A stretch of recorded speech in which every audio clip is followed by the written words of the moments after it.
Pour l'auditeur du XXIe siècle, l'Integrated Thinking va devenir une priorité. Le rôle des auditeurs est de garantir la confiance que place le marché et donc le public dans les grandes entreprises. En favorisant ainsi la stabilité de l'économie, l'auditeur est censé délivrer une mission d'intérêt général. Mais l'auditeur est aussi un prestataire qui vend ses services à ses clients. Comment un professionnel payé par une entreprise peut-il contrôler les états financiers de cette même entreprise en toute objectivité? On voit bien ici la source du soupçon qui peut s'installer.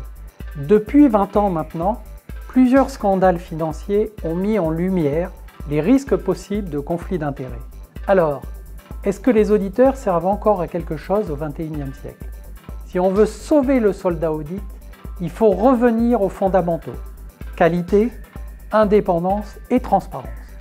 C'est ici que le concept d'Integrated Thinking peut être pertinent.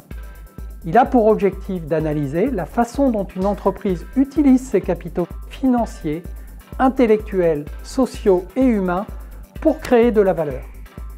La grande nouveauté, c'est d'aller au-delà du seul reporting financier sur le business model des entreprises. Dans ce contexte, c'est toutes les parties prenantes qui doivent être prises en compte. Clients, fournisseurs, collaborateurs, société civile, l'ensemble des stakeholders.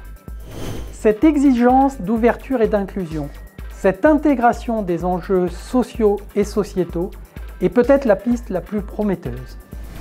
Il s'agit essentiellement d'améliorer la qualité et la sincérité de l'information produite sous le contrôle des auditeurs. C'est sans doute aussi, pour eux, la meilleure façon de se réapproprier cette mission terriblement exigeante de l'intérêt général.